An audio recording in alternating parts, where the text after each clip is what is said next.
Be good. All right, Broncos country, what is going on? Hopefully, you guys are having a wonderful day.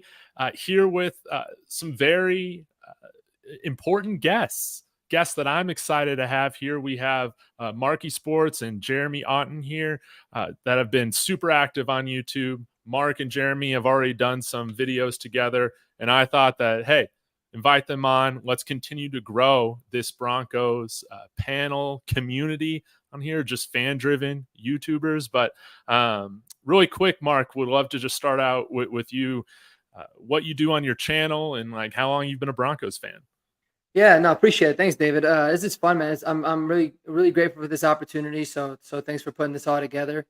Yeah, born and raised here in Denver. I'm a native. I've been a huge sports fan really since I can remember, man. It's crazy because I grew up to immigrant parents, so I never really had parents that like were into sports, and that's the reason I was into it. I just kind of fell in love with it. I got siblings that like it, but they don't really obsess about it like I do. So, but yeah, I created my channel really just a couple months ago with the idea of not annoying my wife and my family so much, and all my arguing with my friends in group chat all the time about things that they might not necessarily care as much about, but I knew there was a big community out there of people that do. So Mhm. it was really just a way for me to connect, meet new people, and connect with locals here and abroad, and talk about the Broncos and other the Nuggets, the Avs, what I really focus on my channel. Yeah. And a big thing that we do in terms of the channel itself, I would say, I don't know if it's necessarily a differentiator, but I don't usually go on there and script anything. I'll just think of something randomly, like, oh, I'll talk about that later. I don't do any Nice. kind of edits or any of that, and maybe I will eventually. But for me, I just really wanted to have some raw footage and get right to it, and go from there. So I appreciate you having me on, man. Thanks so much. Absolutely. Yeah. I've really enjoyed your style. And yeah, it goes very well with how I run things over here. And Jeremy, as well, thankful to have you on the show. I know you got a little bit of a channel as well with you cut up some Bo Nix tape. It did. Anybody that's watching, they can go subscribe to Mark and Jeremy. In the description, I have y'all's channels linked. So, but would love to hear kind of how long you've been a Broncos fan, what kind of got you on YouTube collaborating with Mark. Yeah, so I was born into it. So I was born in Greeley, and Yeah. my first memories basically was like right when Elway was like draft.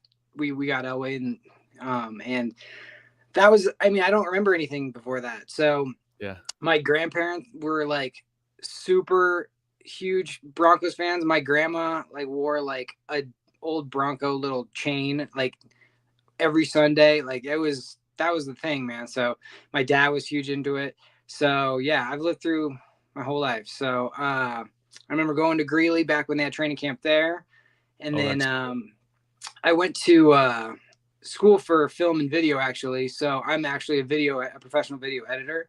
So um, in the past, just for fun, I edited like a Peyton Manning when he retired video. I just put Yeah. like a whole retrospective together for him, just because I was like, it was such a big thing, So I was like, oh, I got time to do this. I'll just do it. And then I'm just really active in chats and stuff. I'm a huge, being a huge Bronco fan. I was like, I don't know if I want to do my own channel just because it's like a big commitment and all that kind of a thing. So, I like to listen to people coming up and just different people, get their thoughts. I like to hear everybody. So I was just walking my dog one day and I saw Mark's channel, and he said he was like, I really liked his takes on things, really smart and really like thought through a lot of stuff, not just like emotional, like this guy sucks, this guy, that kind of stuff. And he said in his video, he was like, hey, I like to have people come on or whatever. And I was just like, oh, so I was like, I'm just going to do it right now and send him a thing. And if it happens, cool. If not, whatever. And we did one a couple weeks ago, right? It was perfect timing because it was right before the draft. I had Yep. plenty of things to say about it. And yeah, it was just, I think you could tell that we thought similarly and you got along well. So yeah, that was cool. Yeah. You guys got a great rapport, and why I'm so excited to have you guys on. I had my friend Matt Titan on yesterday. We were kind of talking about Bo Nix, the draft a little bit.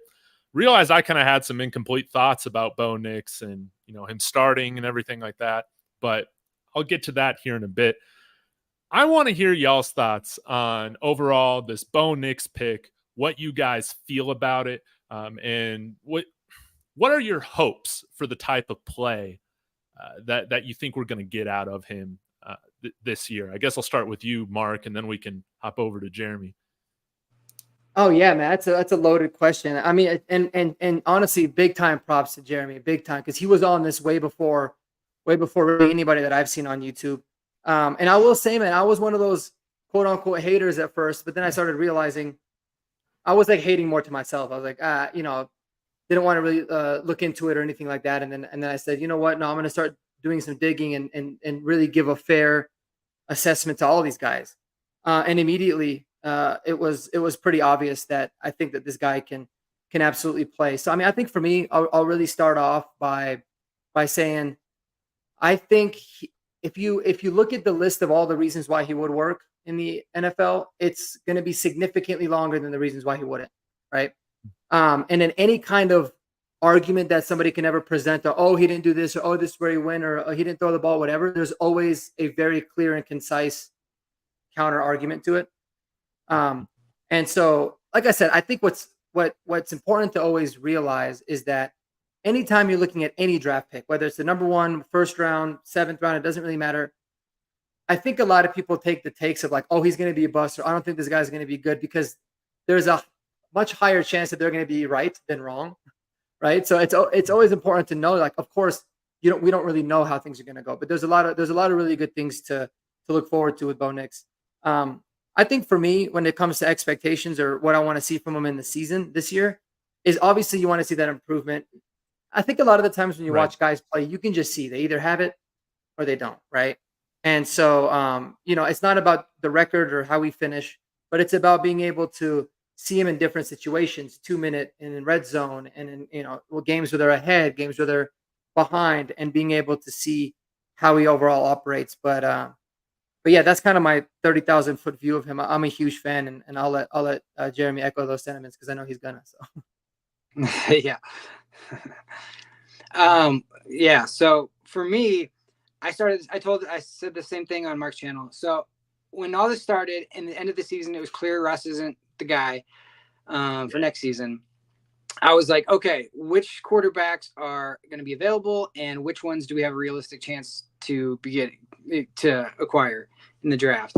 So, like, I didn't obviously watch a ton of Caleb Williams, because it was kind of like a foregone conclusion he's not going. But then after looking through like Drake May, and after looking at JJ McCarthy, after looking at Bo Nix and Spencer Rattler and Michael Pratt, to me, when I first watched Bo Nix, I was like, oh, he just seems like he's way ahead of like just overall quarterbacking.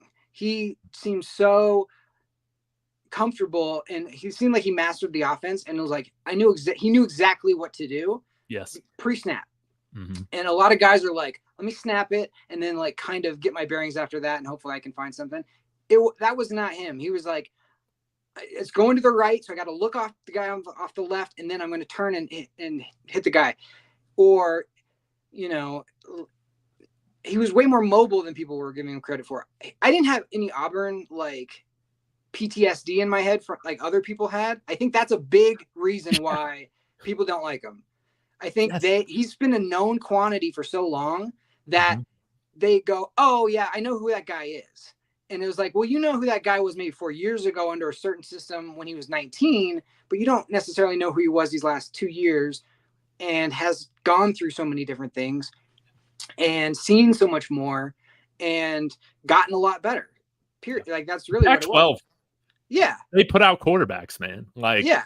People don't like to realize that. And I think there's a lot of SEC bias where a lot of people watch SEC, and that's just the picture that they have in their mind of him. And you guys being CU people, I was going into that CU versus Oregon game last year, like, we were undefeated. It was like Lil Wayne's bringing us out of the tunnel. I mean, it was crazy. You know what I mean? It was insane. And then all of a sudden, within like the first quarter, we are getting annihilated, and this guy Bo Nix and their offense, Troy Franklin, are just systematically destroying this. And I was just like, Well, that was abrupt and harsh, but that was like my first like memory of just who he was. But I didn't like go, oh, that's their future quarterback necessarily. I was just like, dang, that was crazy. And then when I went back and looked through the tape, so what I did is the exact same thing the Broncos did. I started watching every single of the games, and then I just deleted all of the screens and bubble stuff that didn't really. And I said this on Mark's channel too. That's an underrated skill, like to where you have to hit the guy at the right spot. There was a lot of times when Russell Wilson last year would throw a screen pass and it would be behind the guy. Oh, by the time the guy turned back around, he's getting tackled, and now it's second and 12 instead of 1st and 7. It might have been, or first and 3, or 2nd and 3, or whatever. And it was like everybody always like discounts, oh, he throws screens, but it's like, first of all, that's a skill to be able to turn it and hit it really quickly. He's got really big hands, so he doesn't need to find the exact laces. He doesn't need to do all that, and the mobility was crazy. Yeah, so I feel like Teddy's been the only quarterback that we've had that kind of threw those types of balls fairly well. Yeah, but yeah, Russell, sometimes with Drew, it was just all over the place. Stunt drive. And I think Oregon, what they did, like their whole idea was, we're going to make you have to watch all the way to the left. We're going to have to make you cover all the way to the right. We're going to have you cover our run game, our RPO game. And then by the time you're not sure where it's going, and is it immediately going to go over to the left? Is it going to immediately go to the right? Now you're like frozen for just that second. And then Troy Franklin's beating you over the top and it's over. And it's just like, that was like their plan. And so people are like, oh, it's gimmicky, but it's like, well, they're just making you defend the whole field, and he's doing it really quickly. And I don't know why that's being discounted as this guy who can't throw. And if it was so easy, why doesn't everybody do that? And how come everybody doesn't throw for 77% completions if that was like the easiest thing in the world to do? Like, so that was so silly to me that people really hated on him for that. I mean, it's like, come on. Mm-hmm. Mark, did you have another point that you were going to say? I'm sorry, I might have interrupted you. Oh, no, I didn't. I probably had a million that went on in my head, but well, I got a question for you, because you've talked about the lists, and this is why I'm wanting to get into, is that maybe I feel a little crazy. Maybe it's just in a good mood, whatever. I'm starting to believe. Perna said that yesterday on his show. I'm starting to believe, and I'm trying to look at the reasons of why he can't be like our franchise quarterback finally. And I feel like the only reason that I see right now is he's 24. What is the list that you had of like the reasons of why this thing can work specifically in Denver compared to like why Bo Nix doesn't hit? What would those reasons be? Why he would hit, you're saying? And instead of not? I mean, I think it's a really long list, but I think first and foremost, and always, this is going to go with any position of any draft pick, really any player, but especially with young draft picks, is going to be fit, right? I mean, 100% of the time it's going to be fit. We don't know what the hell Bryce Young is going to end up becoming, but we knew that he was a terrible fit for what he was, right? For what he had. I mean, Patrick Mahomes probably would have been Patrick Mahomes anywhere, but him going to Kansas City is absolutely one of the biggest reasons why he was as successful as he was.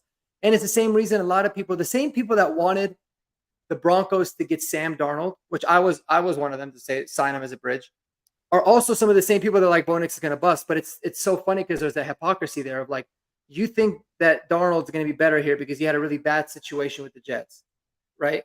And so it's the same kind of thing, like, but he's entering a better situation. So I think first and foremost, it's fit, and it's fit top down. You got a ownership group that is empowering the GM and the head coach to make their own decisions. They're collaborating to bring in a guy that they specifically are handpicking. And that's obviously the first step. That's always the most important step.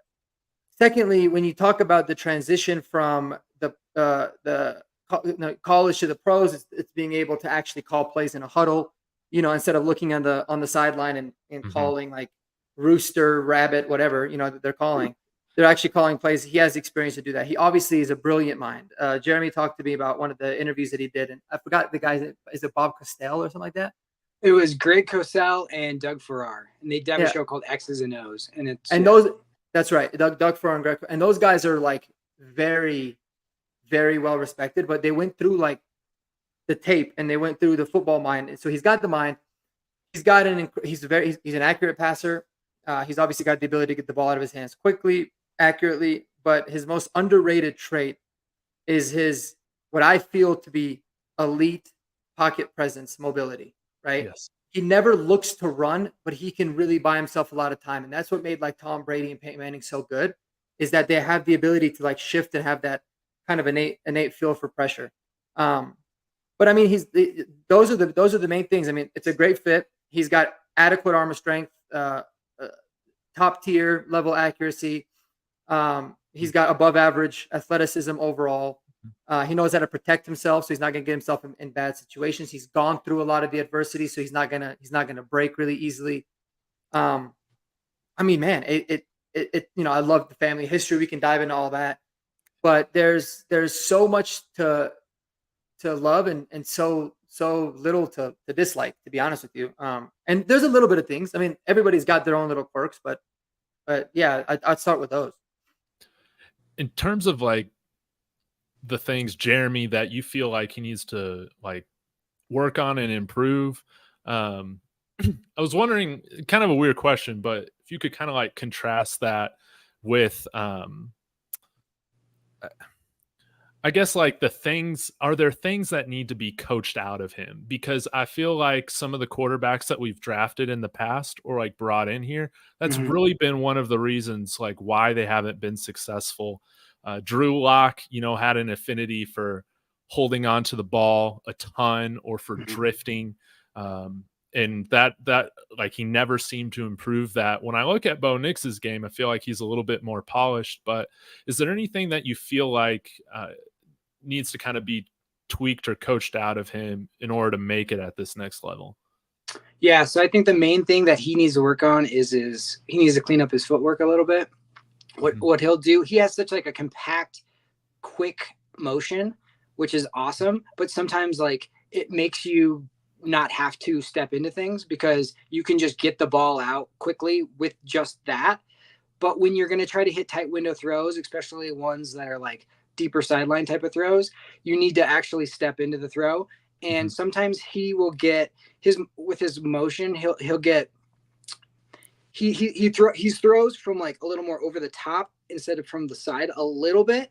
And from doing that, you kind of have that front foot be stuck in the ground and he's not able to step into it. And that I've already heard that's what he's been working on for like the last like two or 3 months. Oh, okay. And because I think that's what was been told to him is like, if you can clean that up, and I think, that's one of the easier things to clean up. That will be like the arm strength issue that people are like, oh, he doesn't drive his throws as good as Drake May or whatever. I mean, his arm strength to me is like, you got 23 minutes. I cut 23 minutes of it, and it's like darts all over the place. But it's like, I don't know what you guys are talking about. Sean Payton went and looked at him like with his own 2 eyes. He's like, the arm strength's great. He's been working with Phillip Rivers. Phillip Rivers telling Sean Payton, this guy's unbelievable. So like, He said he was better than JJ McCarthy, actually. Did you hear about that? And well, Drake May and Bo Nix have been working together with Phillip Rivers this offseason. That's interesting. Yeah. That's interesting that he said that. On the Adam Schefter podcast yesterday came out, they said, oh, what were some of the things you found out? And so Sean Payton told that story about, we gave him the big packet of stuff to learn, at 5:00 at night. And he was at the facility at 8:00 in the morning and wasn't studying anymore. And he knew he aced all the stuff that he should have not been able to know all of it. They just kind of wanted to see how much he knew because they gave him too much stuff. And he knew all that. And then one of the other things that Albert Breer said is when they were walking out to the facility after doing like the testing, the homework stuff, Albert Breer reported that Sean Payton asked him, he goes, hey, what's in your backpack? I'm just curious. And he opened it up and it was a pair of football cleats, a roll of athletic tape, and it was a lacrosse ball that he used to crack his back.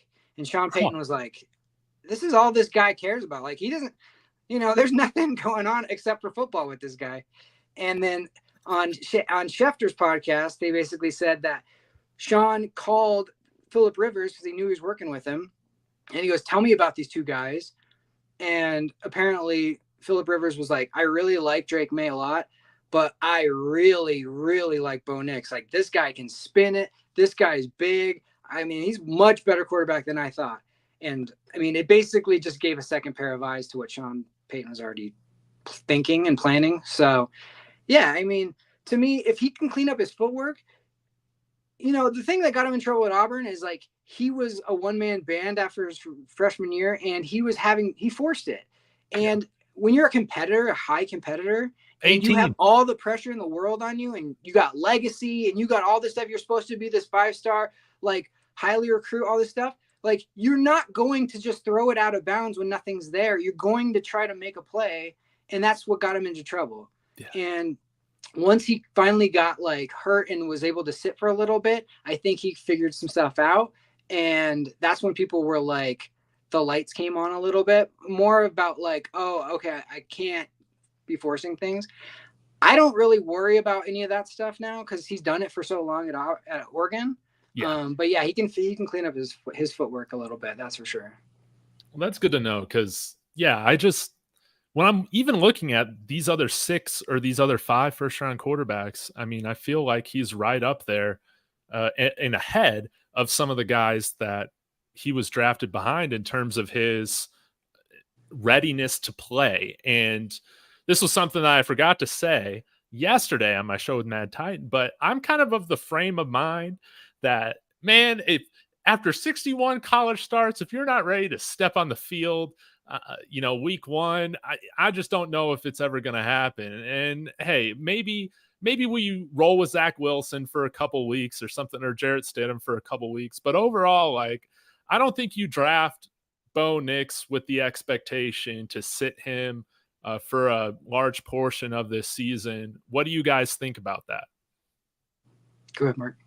Yeah, I mean, 100%. I think I'm definitely of the mindset of getting him started right away. I don't see in this particular instance with Bo Nix there being any positive to him sitting, really. Because I think a lot of the things the small things that he does need to clean up, like to add to Jeremy about the footwork, how is he going to operate under center? How is he going to do in play action with his back turn? I mean, those are little things, but those are things that you're going to learn the fastest in game when you're actually playing. So I don't think that there's any reason why, why he shouldn't play for sure. I mean, I think it's pretty obvious at this point. Yeah. The only thing I could see, I mean, I don't think Zach Wilson has the least amount of chance to be starting, I think, just because he's more of the reclamation project. I think he needs the football rehab. He needs just to kind of start back from the basics a little bit, because the Jets were just like such a terrible situation and they're seeing ghosts and all that kind of a thing. If anything, it's going to be Stidham, who would be like, get the first shot. Just, I guess the only thing that I could come up with is like the speed of the NFL is obviously different, and Sean Payton's offense is notoriously like expansive, and there's a lot to learn in that, and there's subtleties of that. But yeah, I 100% agree. Like he's the most ready, and the Broncos have actually George Payton has said like, we thought he was the most ready, which kind of is, if you're saying that out loud and to the media, you're kind of telling people like, we think this guy should be able to start pretty quick. Now, am I making this up? Does he have a photographic memory, Bo Nix?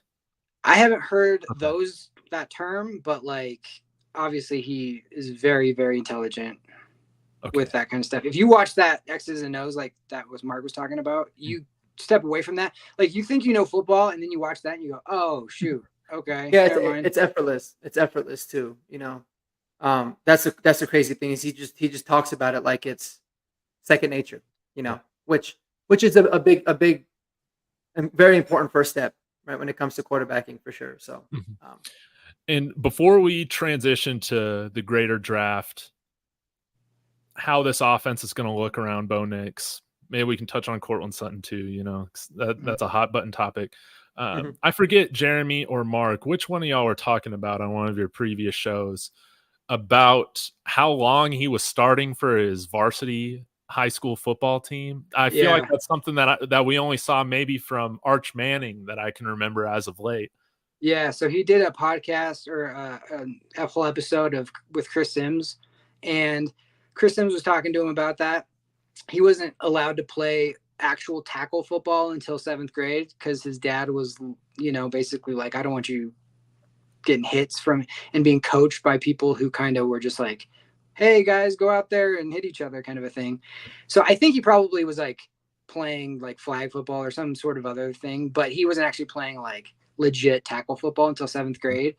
And then he was already being put on like junior varsity and stuff in the 7th grade. And then in the 8th grade, the senior quarterback or the quarterback of the high school team went down, and he said that they kind of were like, he's the only one that kind of can run the offense and all this kind of stuff. So he started from 8th grade in 8th grade for the high school varsity team and did that the whole time. So it's like, I was telling Mark, it's like, can you imagine being an 8th grader walking into a high school locker room and being like, all right, guys, let's go get them and all this stuff. It's like, that's to me. And he's only been playing structured football like that for 1 year is insane to me. I don't know how you break a huddle and get all the guys ready to follow you, right? Yeah. In 8th grade, I was still scared of middle school, man, let alone high school.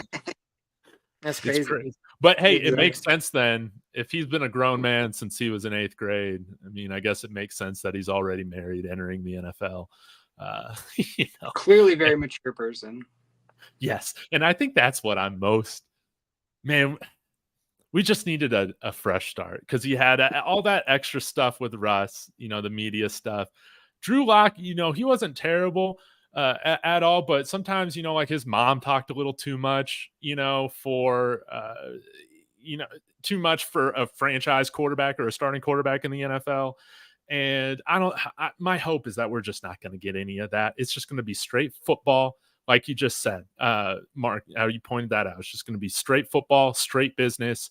And that's refreshing how there isn't anything attached to that, because we just need some football back. Like, we just need some winning football, and the team to I think he understands what it means to be a leader. And I think the biggest thing that we saw with Russ is just not to go down too big of a rabbit hole, but it's just the lack of self-awareness. It just did not help anything. Oh yeah. Yeah. I mean, and to add to that, I think him being married is a huge plus. It really is. Talk to any athlete that got married and they discuss what that did for their career, how it helped them buckle down and focus. I think him coming into the league married is huge. His teammates love him. And yeah, there's a lot of differences between Drew Lock and Bo Nix, obviously, but one of the biggest ones is the fact that Bo Nix was our first round pick and Drew Lock was a second round pick. People never want to admit it, but it's a big thing because obviously there was a lot of disconnect. That's why he fell, and we passed on him 3 times before we took him. But also, if a second round pick doesn't work out, you're quick to move on. If a first round pick, you're kind of putting your legacy on it. So it's just how it works. Yeah, totally. Well, let's go ahead and get into the rest of the draft. I'm trying to name the guys off of my memory right now. We had Jonah Ellis, edge from Utah. We had Troy Franklin. We had Chris Abrams Drain from Missouri. We had Audric Estime, and then we had Devon Vele, and then the Gargiulo. I don't even know how to say it. Gargiulo.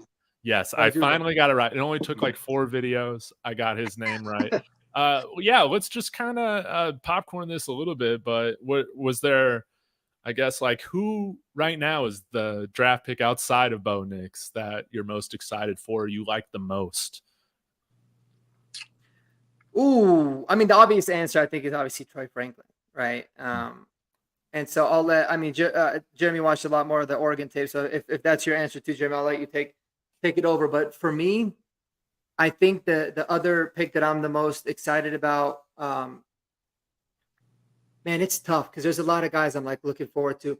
I would say Chris Abrams Drain because he's somebody that, ironically, I was talking about this on my Twitter before Chris Harris actually retired, but he kind of has a lot of Chris Harris and like how Tony Carter was to him. He's just, he's a playmaker. He's dog. He's scrappy. I think he's going to fit into the defense really, really well. So I'm excited to see him. but it's also a pretty crowded room with other young guys that play well. So I'm excited to see how he is, but I'm really optimistic about him. I just feel like of all the picks, he's the one that I feel the most confident is going to be a very good player. Yeah. It's just to what level and at what position is really. Jeremy, any thoughts on Troy Franklin? Yeah, so Troy Franklin is one of those guys that I honestly cannot believe he was there in the 4th round. I mean, Steve Smith had him as his 7th rated receiver. I think PFF had him as like 5th or 6th rated receiver, and he was the 17th drafted wide receiver. 17th? So, yeah, he was 17th. It's a deep class, man. It's crazy. That's true. It was a deep class. I think what happened, which is hilarious and ironic, that the same thing how people overlook Bo Nix because they kind of just put him in a box over here and they just go, oh yeah, we kind of know who that guy is. Yeah. I think Bo Nix hurt Troy Franklin when you watch the tape a little bit because they go, oh, well, every pass is right to him and he's open. And so like he didn't have to make these insane one-handed grabs and all this kind of stuff. And I think people kind of go, well, I don't know how it's going to translate to the NFL because he's 178 pounds and, he's skinnier and all that kind of a thing. And Oregon's offense got him open balls. But then they also would like hurt Bo Nix with that by saying like, oh, well, you had Troy Franklin. And so it was so much easier. So I kind of think they hurt each other a little bit, but like ended up helping each other be on the same, like being able to get drafted where they did together, which is like hilarious and ironic, but also like so fortuitous for us. It's over for every motherfucker who tried to play me. Like, exactly. Yeah, that was the greatest line. Like it went from "Let's Ride" to that. It was epic. It's over. Yeah, seriously, it's over for every. I was like, hell yeah! I'm saying that. I'm gonna make a hat or something. Yeah, it was awesome, and I just think when you're wanting Bo Nix to reach his ceiling or to give him the best odds of being successful, give him his number one weapon that he had in Oregon. And I was shocked. Like another guy that I was hoping that we could have gotten, although when we kind of gave up some of our picks to trade up for him, it would have gone, well, he was picked before. It didn't even matter. I was surprised to see like Luke McCaffrey go ahead of him. Even though Luke McCaffrey's a tremendous athlete, Rice. Yeah, he went a lot earlier than I thought, for sure. Yeah. I was on the Luke McCaffrey train so hard, but I was at like 135, 145, 143 area, not pick 100, like where he got taken. Oh, yeah. In the 3rd round. The fact that, I love Luke McCaffrey. He tested like an absolute freak. He's got amazing hands. All the tools are there. But like you said, he's been playing wide receiver for 2 years at Rice. And it's like, there's going to be a while before you get him up to speed and get it going. Yes. Which I was fine with waiting because of our room. We had some depth. But if you're like, hey, he's going to go before Troy Franklin, I'd be like, there's no way. Yeah. There's no way. Yeah. Yeah. Even an OC like Cliff Kingsbury, pick Luke McCaffrey over. I was surprised. I was also surprised to see Tre'Davian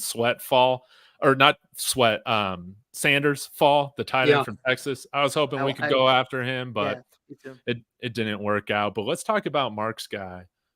Mark Ryan's guy here, Audric Estime. This guy kind of reminds me of Mike Allstott a little bit. He's got more speed than his 40 time, of course, dictates or implies. He wasn't one of the backs that like I constantly had us like picking. I was one of the guys, I think you guys were too, just wanting offensive weapons all over the offense. So I was really happy that we went running back. I was hoping that we could have gotten Bucky Irving, but that was out of the equation pretty early on. But man, when Estime got picked, I watched like a few Notre Dame games last year. That guy was the entire offense. Yeah. And yeah, like he's a beast. So Mark's saying here, 230-pound battering ram, all muscle. For Bo Nix to be successful, you need to have a stout running game, I think, or for any rookie quarterback that matter. Y'all got any thoughts on Estime? I just watched a lot of him the other day. I put my buddy on him. He's a freak. He's a freak. Like the fact that he's 20 years old, you look at the picture of that guy, it's like, dude, when did you start working out? When you're like 4. I mean, he's legit. He reminds me a lot of Javonte Williams. So here's the only issue, I wouldn't say issue, but the only hesitation of why I can't get super excited about Estime. is because I feel like this whole running back room right now is a little bit confusing, and it's obviously going to be one of those things that plays itself out because I keep going back and forth to like, okay, what kind of a running back does Sean Payton want versus the kind of running backs that we have on our roster? And we kind of saw it last year, right? It was like a mix of Javonte and P. Ryan, and then every time McLaughlin was in the game, you kind of knew what they were going to do. So, but Sean Payton's past has always been like 3 down backs, Alvin Kamara, Pierre Thomas, Mark Ingram. He didn't really like to switch it up that much. So that's where it's a little bit confusing. Now, I love Javonte Williams, but it also makes me worry for him because I feel like there's nothing that Javonte can do, especially now post that injury, that Estime can't do better, to be honest with you. Estime's that level, like he's legit. He is a lot quicker than he actually ran. He's super powerful. He only had 17 catches last year, but they said he caught 100% of the balls that were thrown to him, which is pretty crazy. He had one insane one-handed catch. So he's probably got receiving ability. But if I'm being honest, I think the undrafted free agent that we picked up, Blake Watson, I think has a chance to be the best running back on our entire team. And he fits exactly what Sean Payton wants to do. I love that. I love that. Yeah. And it's interesting too with Blake Watson coming from Memphis. Put a lot of they're always like converting these wide receivers to running backs or like playing them at both positions. Yeah, so I mean, they've had a lot of success. Kenny Gainwell, Antonio Gibson, Tony Pollard, all those guys coming from Memphis. And yeah, Blake Watson's made in that mold. I'm not totally sure why he fell to being undrafted because I felt like he was mocked in like the 5th, 6th, 7th round. Like anytime I was looking at things, I feel like nobody's safe in this running back room that's coming back. Yeah, definitely not. Yeah, it's interesting. Any thoughts on that, Jeremy? Yeah, so SMA is when we drafted him and I saw it and I was like, oh, this is your closer. This is your Mariano Rivera. You got a lead, and good luck trying to tackle this dude in the 4th quarter when you're tired. Can you imagine if you're like a defensive back and you're seeing this dude coming at you? Like, there's going to be a lot of business decisions happening playing in the 4th quarters against us because that he's an absolute animal. And the thing about him compared to Javonte Williams, I love Javonte Williams, but like the things that he lacks is his vision. He would rather run through you and into you and then bounce off of you than avoid you. And Estime is more patient and will avoid you. And then after that, then try to tackle him. Yeah. I have the weirdest comp ever. I was thinking about this. And did you guys ever play Mario Kart back in the day? Yeah. Okay. So remember, depending on who your character was, whether you're Mario or Yoshi or he reminds me of either like the Donkey Kong or like the lizard or the Koopa guy, where his acceleration isn't the fastest thing about him, but once he gets going full speed, if you watch the tape, he's running past people. And so it's like if you get that guy full going, it's insane. And well, it's actually crazy. I saw the opposite, but go ahead. Oh, I was just gonna say, so he's shifty he's shifty, kind of like how people were saying, comparing him to Jerome Bettis, the bus, with his like he's nimble footed, and some of those leaping over like defensive players was crazy, which just goes to show you how athletic he is. But yeah, no, once he gets a full head of steam, it's like he's running away from people and he's gonna be a problem. And if Javonte comes back and they're a 1-2 punch, like neither one of those guys will wear down if you're splitting the reps between them. And then you're gonna have people like the Blake Watsons or McLaughlin, if he's still there, or whoever, to be like, now you have to account for like the jitterbug fast guy. So I think and he's gonna be good like as far as pass pro. No linebacker is going to be able to run through him. No. Sorry, Philip Lindsay. I love you. But nobody's going to be able to like run right through you to the quarterback if it's Estime in the backfield. Yep. No doubt. No doubt. And I think what Mark's bringing up here, you said this, Jeremy, is that, grasping for oxygen, and then we're going to bring in the battering ram. I think it's kind of interesting to take a look at, like, right now it feels like we got like a lot of power backs. And Green Bay is another team to kind of take a look at too. They retained A.J. Dillon, then they signed Josh Jacobs, and then they also signed Marshawn Lloyd from you, or drafted Marshawn Lloyd from USC. Yeah. And that AJ Dillon is kind of a similar player in my mind to Javonte Williams. In my mind, maybe a little less talented, but it's like built like a tank, but the vision is just not there a lot of the time. So that's going to be another backfield to pay attention to see. Maybe Dillon might be the odd man out at some point as well, but it's going to be interesting to see what happens with Javonte. Right now, I would just imagine that you let him walk unless he just has a stellar year after this year. I'm of the frame of mind that I feel like you should draft a running back at minimum day 3 every year. Just keep that pipeline going. I feel like, and sign a bunch of undrafted guys too. Yeah, exactly. And I know we got to. Oh, go ahead. Sorry, real quick. Yeah. Just stick up for Javonte a little bit. He shouldn't even have played last year. Oh yeah, the fact that he was out there is insane. And so I think we have a little bit of recency bias with him, just because he slowed down last year, which is like, yeah, he shouldn't even have been on the field last year, but he's like an absolute animal. And he turned in what was an adequate season for a guy that like is coming off an injury that he shouldn't have been out there. So you give him a full off season, a full rehab. I wouldn't be shocked to see old Javonte back. I really wouldn't. Well, good. And what's crazy, guys, I think I said this on my channel when I was talking about estimate a little bit. He has a faster 10-yard split than Troy Franklin did. Just to give you an idea. So that's why I was saying I kind of saw the opposite of you, Jeremy, because I saw a lot, and I didn't even pay attention to it until I was watching, because I was like, man, he's got a crazy burst, and then he kind of just like fizzles out, kind of like what C.J. Anderson was when he was, when he was running here. But he's got a really, really fast first step, and then his combine was even faster. But his 10-yard split was 1.58, and Troy Franklin's was 1.61, and 1.58 was faster than a lot of the receivers. So he seems like he's one of those guys that can really like burst through the hole, and then he kind of tapers off. But by that time, you never know. So I just thought that was pretty wild. What I think I saw was he was like, once he'd made the decision on which hole to hit or which he would be patient with that. But then once the decision was made, then it was like, bye. And people would underestimate like his speed. And if you're not going to get a square tackle on him, like, good luck with that. Yeah. No, absolutely. I know we got a few more minutes before we wrap some things up. I know we got some other, the last 2 draft picks, Vele, and I already forgot the Gargiulo, the undrafted guys. This is kind of tying in. I told Ryan we get to this question, or a couple of these questions.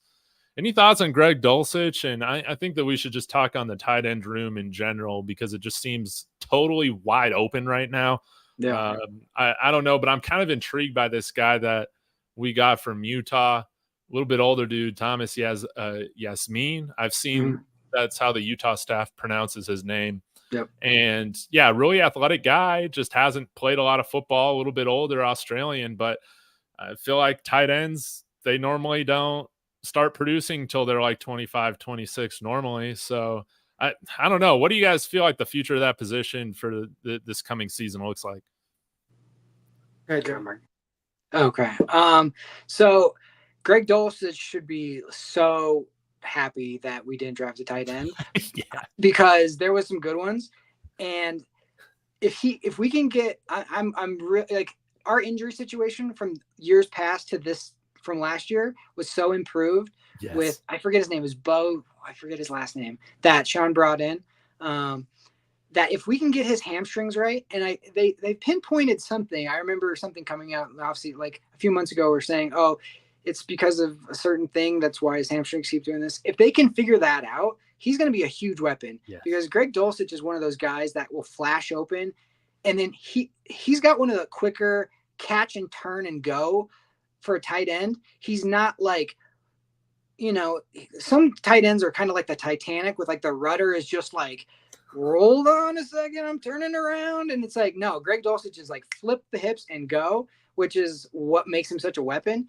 And that will be so valuable for somebody like Nix to just be able to like find him in the zone, hit him, and then turn and go. Because the thing about Nix that I think is his greatest asset is he emphasizes like the yards after catch, because he hits you in the perfect spot at the right time, and it maximizes yak. And so, everyone's like, oh, the arm and all that. It's like, well, if you give it to the person at the right time in stride, like that's why you get so many big plays. And Greg Dulcich, it could be a yak monster if he can stay healthy and you can get him the ball at the right time. So I still have high hopes for Greg Dulcich. It's that darn hamstring. Dude, I know His career has been hamstrung, for lack of better words. Exactly.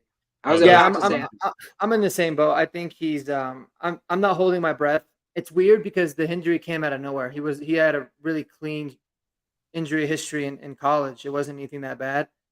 If he can get over it, it'll be a ginormous bonus for the Broncos. But on one of my videos, I talked about, I think, like the biggest X factors for the season. And I talked about Lucas Kroll being in there. And it's because I really think that guy, I think he has by far and away the biggest chance to become the future tight end for us, at least the starter. I don't know what kind of a ceiling or how good he's going to be, but when you look at the measurables and you kind of saw the flashes last year, you see like the testing and the athletic score. It's hard to think that he's not going to be at least pretty dang good. And then I think if Dulcich is healthy, that could be a pretty nasty 1-2 punch. But there's a lot to do. But yeah, Lucas Kroll, I'm a huge fan of. I think Bronco E's bringing up Lucas Kroll as well. I mean, we saw a little bit of him last year, and yeah, we'll just have to see. I mean, I went back today, Big E Bronco, because some people were talking about him yesterday. I went back and looked at it, looked at some of his college tape from Pitt, and yeah, like real athletic dude, can get downfield. We now got a quarterback that has vision, over the entire field. So we might see him. The line. Yes. Exactly. But I know that we're a little over time. I want to be conscientious of your time. Just want to answer this last question that I promised Mark we'd get to. Said, pump for this season. Do you think we got the salary cap money to pay off Cortland and Simmons and keep them? I don't know. I mean, I would love to see Justin Simmons back. I just don't know if it's in the cards for the salary cap. But I would love to see Cortland here just to support our rookie quarterback. Yeah, but y'all's thoughts on that? My thought on Simmons is, sorry, Mark. No, go ahead. No, you're good. I was just going to say, so this is an unpopular opinion, so brace yourself if you're a huge Justin Simmons fan, but I think this team is clearly being made up in the image of Sean Payton, and he wants tough-minded bully type of players. And I love Justin Simmons for all that he did, but he was way more finesse than the big tough guy. And he was great at playing like passing lanes and baiting people into throwing the ball his way because he was an exceptional athlete. But I don't see Sean Payton bringing Justin Simmons back just from a personality type of standpoint. I think he wants a new voice in the leadership roles for the defense. Honestly, we already kind of allocated his money towards Jones, who's the new safety. So even if Justin Simmons could be brought back at a reasonable rate, I just don't know if that's where he wants to go with it. Yeah. No, I would agree. I mean, you can always manipulate the salary. We have the money we honestly had the money to keep all of the guys that we got rid of this year, to be quite frank, if we really wanted to. But I think when you're rebuilding and when you have a plan, you got to do it smart. And not only would I think that bringing Justin Simmons back wouldn't make sense. I mean, you never want to spend a lot of money on the safety position. It's just something that you it's not wise dollars spent, in my opinion. But I will say that you also have to think about bringing Justin Simmons back to start is hampering the development of another young guy. And you're drafting these people, or you're signing undrafted guys to develop them. And if you actually want to rebuild and retool and build the depth up the right way, instead of screwing it up like we've done for the last 8 years, you have to focus on development. And it's the same on a lot of different positions, right? It's like, I am a big advocate. Like, I'm fine if Cortland comes back. Yeah. But I also can understand that Cortland coming back can hamper the growth of Mims, Brandon Johnson, Troy Franklin, a lot of these younger guys. So it's like, where do you find that balance, right? And I still think that ultimately happens, but it'll be later in camp. But I'm indifferent out of the way. But same kind of thing with Simmons. I don't think that it's time for his sake to move on too. Let him go win. The guy deserves it, man. Totally. Yeah, and I'll say, man, if Mims reaches 1,000 yards, I think we're right there for a wild card spot. You know, I would love to see him. I don't know how likely it is. I have no idea how this wide receiver room's gonna play out. But hey, say we got some cap savings from not re-signing somebody like Justin Simmons or going back and getting him. Maybe this is ridiculous and overkill, but I wouldn't mind going and signing somebody like Tyler Boyd just because, like, having some veteran presence, especially if we trade Cortland. One of the things I think that people haven't talked about enough is with the salary cap stuff is you're able to roll over whatever salary cap that's you have true. left. And I honestly think the plan for this year, especially with the rookie quarterback, is to not spend what our cap is, save as much as we can, apply that to next year because we already have to pick up the 35 or whatever on Russ's contract next year, and try to negate as much Russ money next year as possible. And so I think this is kind of the get right year for all that. We're going to get the money, as much money off the books as we can, apply that to next year's money, bring that down as much as we can. And then next year, I think right now we're like looking at around 100 million under the cap. And that's with the Russ. What better time to do that when you're trying to get your rookie quarterback up to speed? So I think Sutton, I could definitely see, I mean, they're going to pay Sutton if he stays on the team that money one way or the other. It's just not guaranteed. And I said this on Mark's channel. I haven't heard him where he's talking about, I want to raise. He just wants more money allocated that's guaranteed. So I don't think he even wants more years, which is kind of surprising. Yeah, that's kind of like a raise, right? I mean, it's like somebody saying, "Hey, team is not." Yeah, you get it, but it's just like he wants to be like, he doesn't want the ability for us to be like last day of cuts, being like, see ya. And then how he's like scrambling, looking for another team. If you guarantee the money, then it like guarantees the assurance that he's in. Well, I think it's past this year too, right? I think it's past. I mean, because he's got quite a bit of guaranteed money this year. Because he's got 2 years left on his deal, right? Only $2 million for this year. Well, $2 million left, but we already guaranteed him another $2 million in March 18th or something like that. But after this year, he doesn't have anything guaranteed. Right. So I think that's basically what the holdout thing was. And I don't even think it's a holdout. I think we're kind of blowing that out of proportion. Like it's voluntary workouts. Yeah. He shouldn't be there. And he had ankle surgery. They were like, I think that's an agent where it's like, hey, I'm going to try to get you more. So this is what, just don't do this. But every time they ask that question to George Payton, they say, no, we've talked to him. He's in good standing. There's no worries. And then there's been reports that 2 other teams reached out during the draft about trying to get him, and they were like, no. So I think he's pretty solid, to be honest. Yeah. I like that point about the saving the cap and rolling that over again. I think this year we're just laying the foundation. That's all we're doing. Last year we figured out kind of what we had, what we didn't have. This year we're laying the foundation. Then I think in 2025 we're going to really go for it. So, gentlemen, really appreciative of your time. Really quick before we go, Mark. Oh, and I got to say, viewers, go subscribe to Marky Sports in the description of my video. What the hell are you guys doing? We got to get them to 500 so we can get some super chats. But Mark, let everybody know what you got going on, what kind of videos they should expect from you in the future. Oh man, I mean, you guys let me know what kind of videos you want. I'll try to be as diverse as I can. I'll try to talk about as many different things as I could. What I realize is I can never cover all the things that I want to talk about, because I'll say something that, damn it, forgot to talk about this. Like, forgot to talk about John Franklin Myers, right? Like, so mad about that. And we did too. And I didn't even realize it until now because I remembered what I had forgotten. But that's an A+ that I consider him part of the draft class. He's going to be a great player. But anyways, I'm going to get into, obviously, I'll still talk about Broncos. We'll talk about like updates once the numbers come out. Talk about some expectation stuff. It'll cool off on the Broncos a little bit and really get into Avs Nuggets because it's the playoffs.